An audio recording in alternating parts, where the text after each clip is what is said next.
Bonjour, ce mardi matin, les marchés européens ont ouvert en légère baisse. Les replis s'élèvent en moyenne à 0,5% après plus d'une heure de négoce. Alors, le fait du jour est sans conteste l'augmentation de capital réalisée par Royal Bank of Scotland, donc une des principales banques du Royaume-Uni. Alors, pour rappel, cette dernière faisait partie du consortium qui a racheté ABN AMRO aux côtés de Fortis et de l'espagnol Santander. Alors, le montant de l'opération de capital, à savoir 12 milliards de livres sterling, était connu depuis quelques jours. Aujourd'hui, RBS annonce que les nouveaux titres seront émis à 200 pence par action.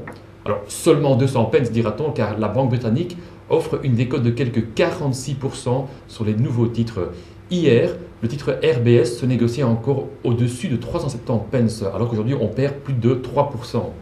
Alors, on se rappellera que Fortis avait également dû proposer une ristourne de 40% sur ces nouveaux titres. Alors, ces importantes décotes prouvent malgré tout qu'il demeure très difficile de lever de nouveaux capitaux dans le contexte boursier actuel.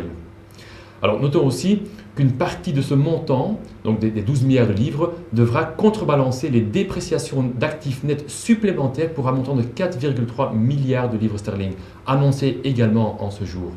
Alors, cette nouvelle n'est bien entendu pas de nature à soutenir le secteur des financières, qui ce matin signe la plus mauvaise performance parmi les indices Stoxx européens. Alors, le Stoxx Banks cède en effet 0,9%.